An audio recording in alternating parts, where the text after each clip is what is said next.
learned the basic building blocks in our other session, we saw that kids we had three parts over there. We had entity, relationship, okay, and attributes as a basic building blocks. Over here, we are talking about constraint. That's a fourth building block. There are different types of constraints that we need to learn.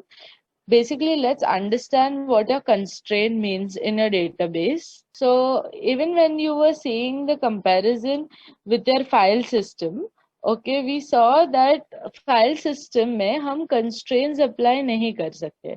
Okay, we cannot apply any kind of restriction over your file system in compared to your database. So database has this concept of constraints. Constraints basically means applying restrictions to your particular inputs that you're taking. Okay, so there are different types that we have over here. The number one type is your not null type. Okay, in database, okay, suppose if there's a table, okay, if I have a table and suppose if I have left any of the part blank, so null would be filled in that blank space, so that the empty row that has been there or the empty record in our particular table, okay, is not left blank. So a null value is being put over there in that particular table instead of just leaving it blank. Okay, as we have learned that null value represents any missing value, okay, or inappropriate values. If we have any kind of inappropriate values or missing values in your database, it has been replaced by your null values. Now suppose if I want in a particular table, okay, there should be no record that is to be left blank or filled with null. Means the person has to compulsorily fill the data there. Now suppose if I have a login form, I have to compulsorily fill my name, my roll number, okay, my address and my phone number. I cannot leave anything blank. So not null is a constraint, basically a restriction that you could apply in your database. So let's understand this query. We have seen in our practical sessions that how do we create table and what this query mean, okay, what does this varchar and all this syntax mean. We have covered this in a practical session. I'll still give you a quick revise to it. Okay, create table student. Basically, we are creating one table with the name student over here and with different columns in it. Your roll number, your student name as your second column, student age as your third column, and student address as your fourth column. Your roll number has the data type int. Your student name column would accept values with the data type varchar, and this is its size that you give. Student age would accept the data type values with integer. Student address would accept the values with the data type varchar of size 25.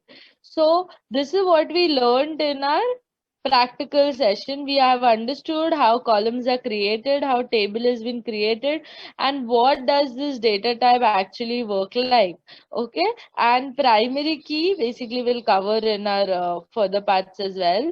Okay, we have seen this in the types of keys. Primary key allows us to take only unique values. Now over here we talk about not null. If you see kids here, a table is created.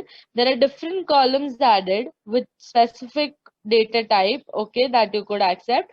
So matlab, understand that suppose there's a form with roll number, your name, your age and address. Okay, these are the data type in which you could enter. Now in roll number, if you try writing any character, it will not accept. Now over here, not null basically means I am putting a restriction over my table student, saying that no blank value should be left. A person could not miss entering their roll number or their name, age, or address. The student have to do it. Okay, now address pay, there is no not null constraint. So if the student leaves this blank, it will be filled with null. But for these three, okay, we have given a constraint of not null. Means no null values would be allowed in your table.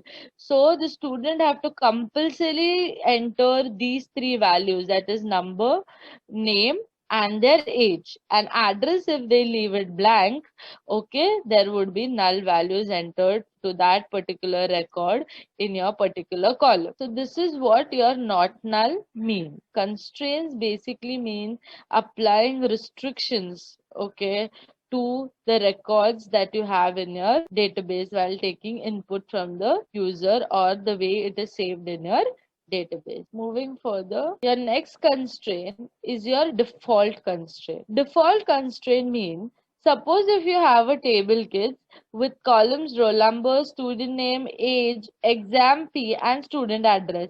Now, suppose if everybody has to pay a fees of 10,000 rupees fixed. So I can give value 10,000 to be as a default value in my query, okay, stating that for every roll number or every name, the fees entered should be 10,000 only. That's the default value that I enter. Okay, so exam fee is 10,000 for everybody. So if I put default, so user may not have to enter it. Default means all the rows in a column would be pre-entered with the value 10,000. Okay, so user say we can only take roll number, student name, age, and address. This is what your constraint provides you with this kind of features in your database. Okay, so that if you read this, it's written the default constraint provides a default value to a column when there is no value provided while inserting a record into a table. So now suppose agar sabka 10,000 hai, okay, this is what the line states. If I don't want to enter and I just leave it blank, I know ki 10,000 is the fixed fees. Okay, a default value of 10,000 would be entered there into my particular table in the column exam fee. If the user enters, it will take that value. But if the user doesn't, it will show 10,000 because it has some value with it.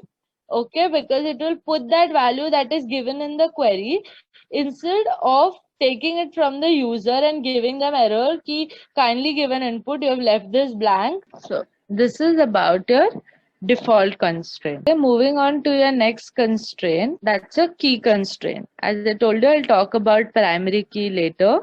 Okay, now primary key basically here means, kids, that only unique valued would be allowed and no null values are allowed. If I have to talk about your key, okay, primary key and unique, there are two different constraints that we have. One is your unique, okay, the other one is your primary key. So first let's look into your unique part. The unique basically means here that the word only says that unique means in a table for a particular column only unique values could be allowed. That means no duplicate values should be allowed. Okay, now suppose if there is column name roll number, I have to make sure that the roll number is not repeated. See, one person cannot have two roll numbers, right? तो अगर मुझे यहाँ पे roll number को unique करना है, I can put unique.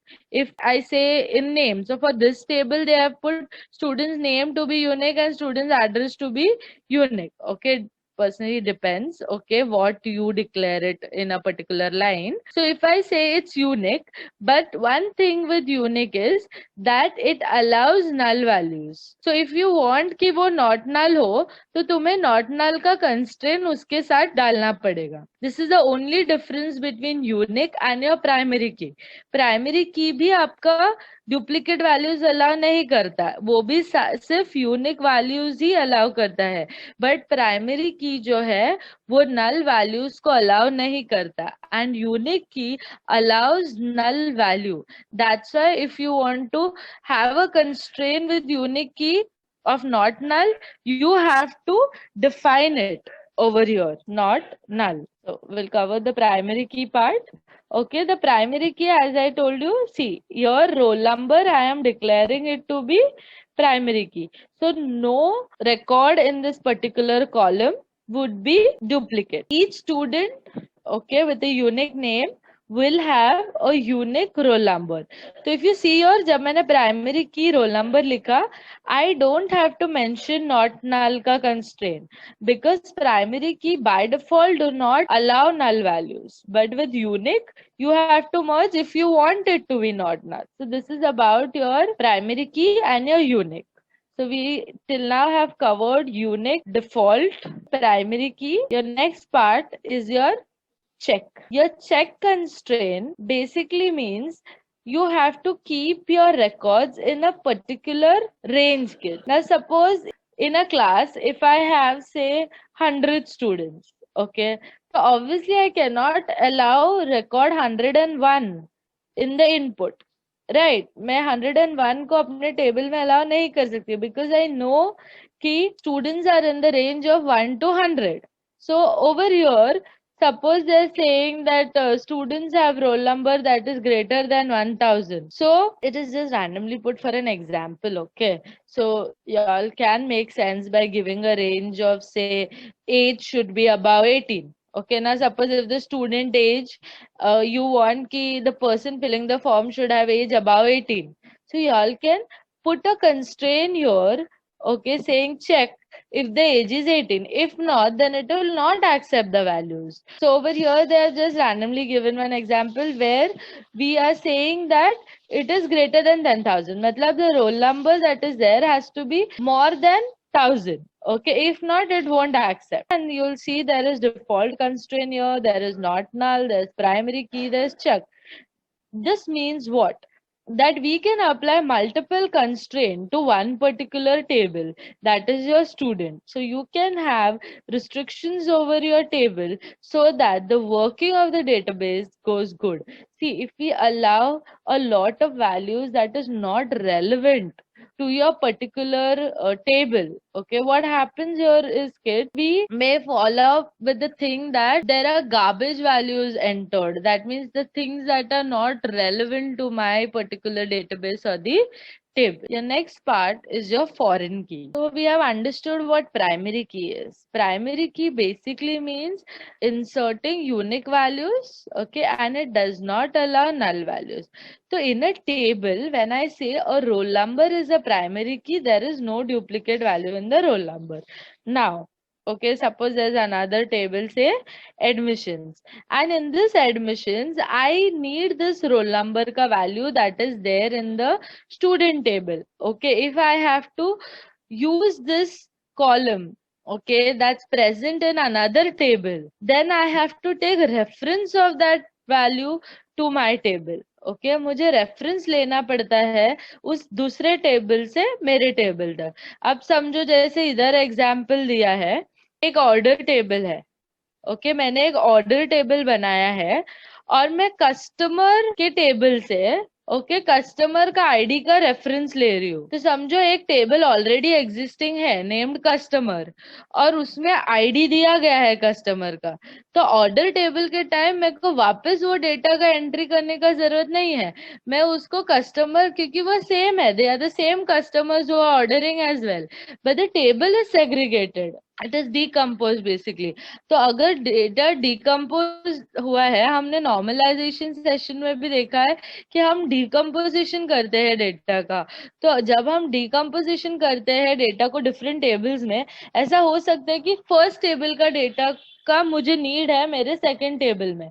तो ऐसे करने के लिए मुझे रेफरेंस लेना पड़ता है. Okay so I may take reference from my customer table, okay, to the order table. So I would write customer id int, a reference keyword is being used, references, to take reference from a particular table and apply it to another table. This is all about your constraint. Okay, now if you see this example, there is a table named person. These are the different columns here. So you have business entity ID, that's a primary key over here. And this primary key is been referenced in another table as a foreign key. जब भी हम उनको foreign reference लेते हैं, उसे हम foreign key बोलते हैं. Into another table named person phone. So there is another table with the name person phone, and there is one table with the name person. So business entity ID, okay, is referred in my another table as foreign key, which is a primary key over here. तो जब भी हमें foreign key create करना है, we have to make sure that that particular column is primary key in another table. If not, then we cannot refer. हमें पहले उसको first table के अंदर as a primary key define करना होता है and then we can refer it to our another table. That's all about constraints.